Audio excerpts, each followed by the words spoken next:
Jemaat Tuhan, tidak jarang kita sering menjadi seseorang yang gagal fokus. Kita tidak bisa melihat fokus di dalam diri kita sendiri, namun kita lebih sering melihat orang lain untuk dijadikan fokus kita.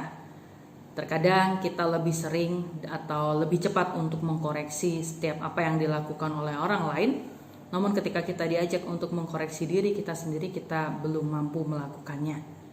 Selamat malam, jemaat yang diberkati oleh Tuhan kita Yesus Kristus. Hari ini Selasa 7 April 2020. Renungan malam kita pada malam hari ini terambil dari Lukas, masih dalam Injil Lukas pasal yang ke-7 ayatnya yang ke-31 sampai dengan yang ke-35, yang di dalam Sabda Bina Umat diberikan judul Gagal Fokus. Ya jemaat Tuhan, dalam bacaan kita malam hari ini Tuhan Yesus berbicara mengenai orang-orang yang disebutkan di dalam ayat 30 bacaan kita tadi pagi, yang mana mereka adalah orang-orang Farisi dan ahli-ahli Taurat yang menolak untuk menerima kebenaran Allah dengan mereka tidak mau dibaptis oleh Yohanes. Tuhan Yesus mengatakan bahwa orang-orang seperti ini seumpama anak-anak yang duduk di pasar, kemudian mereka meniup seruling tetapi tidak menari. Mereka menyanyikan kidung duka tetapi tidak menangis. Jadi Yesus memperjelas kemudian bahwa ketika Yohanes Pembaptis datang dan ia memutuskan untuk mengajarkan serta memiliki kehidupan yang tidak makan anggur, tidak makan roti, orang-orang tersebut mengatakan bahwa Yohanes itu adalah orang yang kerasukan setan. Lalu kemudian ketika Yesus datang dan Yesus suka mengajarkan betapa luar biasanya kasih Tuhan melalui duduk bersama-sama dengan orang-orang yang terpinggirkan, duduk makan bersama-sama dengan mereka semua, maka orang-orang ini kemudian menyebutkan Yesus sebagai seorang pelahap dan peminum, yang adalah sahabat pemungut cukai dan orang berdosa. Artinya bahwa apapun yang dilakukan oleh orang lain itu selalu disalahkan oleh orang-orang yang suka memiliki kegagalan fokus ini. Yohanes melakukan A, mereka katakan Yohanes kerasukan setan. Kemudian Tuhan Yesus datang melakukan B, mereka mengatakan bahwa Tuhan Yesus itu pelahap dan peminum yang suka bergaul dan bersahabat sama orang-orang berdosa. Jadi jemaat, tidak ada yang benar di mata mereka. Semua yang dilakukan oleh Yesus, yang dilakukan oleh Yohanes itu adalah salah. Mengapa mereka demikian? Karena mereka menolak untuk menerima kebenaran Allah itu.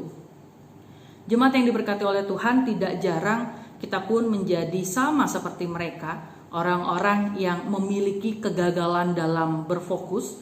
Kita sulit untuk menempatkan Tuhan Yesus sebagai fokus utama di dalam kehidupan kita, namun kita lebih suka untuk menempatkan hal-hal lain yang tidak penting untuk menjadi fokus kita, dan pada akhirnya kita pun menjadi orang-orang seperti yang disebutkan di dalam ayat 30. Apapun yang dilakukan Tuhan di dalam kehidupan kita itu salah besar. Ketika Tuhan memberikan sukacita, berkat berkelimpahan bagi orang-orang yang hidup di sekitar kita, kita akan merasa semuanya itu salah. Kenapa mereka yang diberi, mengapa bukan kita? Padahal kita yang sangat amat rajin untuk pergi beribadah, memuji memuliakan nama Tuhan, kenapa bukan kita? Tapi kemudian kalau Tuhan memberikan kepada kita kesukacitaan, berkat yang berkelimpahan, sering kita lupa untuk bersyukur, bahkan mengucapkan terima kasih kepada Tuhan. Dan kalau misalnya kemudian Tuhan mengizinkan kedukacitaan, sakit penyakit, dan lain sebagainya, pergumulan hidup, kita kembali menyalahkan Tuhan, mengapa kita, mengapa bukan orang lain, dan lain sebagainya. Jadi intinya adalah Bapak Ibu bahwa apapun yang dilakukan oleh Tuhan di dalam kehidupan kita, kita sulit untuk mengerti apa maksudnya karena kita tidak menjadikan Dia sebagai fokus utama di dalam kehidupan kita.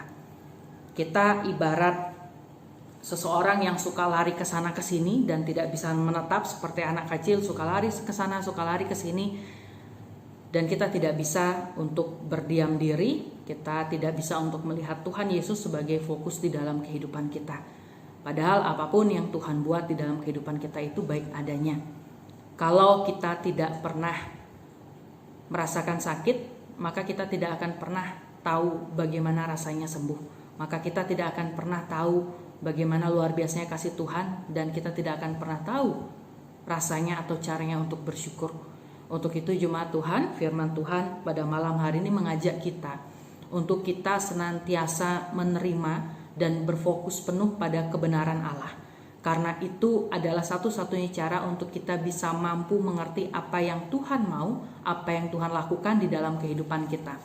Ayat yang ke-35 dikatakan demikian, tetapi hikmat dibenarkan oleh semua orang yang menerimanya. Sekali lagi, tetapi hikmat dibenarkan oleh semua orang yang menerimanya. Hanya orang-oranglah yang memiliki hikmat. Hikmat didapat daripada Allah melalui kita menyatakan diri untuk sungguh-sungguh menerima kebenaran Allah. Maka di situ kita akan diberikan oleh hikmat untuk kita mampu mengerti apa yang Tuhan mau, apa yang Tuhan lakukan di dalam kehidupan kita.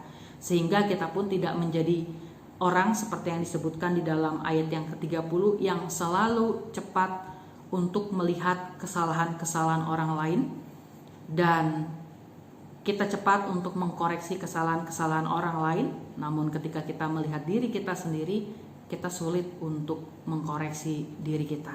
Kalau demikian, bagaimana mungkin kita bisa menjadi pribadi yang lebih baik dari hari ke hari?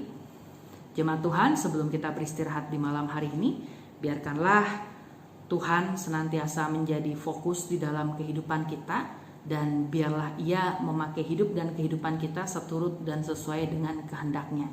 Percaya penuh kepadanya, terimalah kebenaran Allah, maka kita akan melihat betapa luar biasanya setiap rencana, setiap peristiwa yang Ia hadirkan di dalam kehidupan kita. Tuhan Yesus memberkati. Mari kita berdoa. Tuhan, terima kasih ketika Engkau boleh menyertai kami di sepanjang hari ini, sehingga kami pun sudah boleh melaluinya dengan baik dan seturut sesuai dengan kehendak Tuhan. Terima kasih juga Tuhan boleh menyapa kami akan kebenaran firman Tuhan yang mengingatkan kami selalu untuk kami menjadikan Tuhan sebagai fokus yang utama kami dan bukanlah hal-hal duniawi lainnya Tuhan. Ampuni kami Tuhan apabila hingga saat ini kami masih sering untuk menjadikan Tuhan bukan sebagai fokus kami. Kami mohon ampun, dan mulai dari detik ini Tuhan, kami ingin terus belajar untuk tetap menjadikan Tuhan sebagai prioritas di dalam kehidupan kami. Terima kasih Tuhan, sertai malam panjang kami. Di dalam nama Tuhan Yesus kami sudah berdoa. Amin.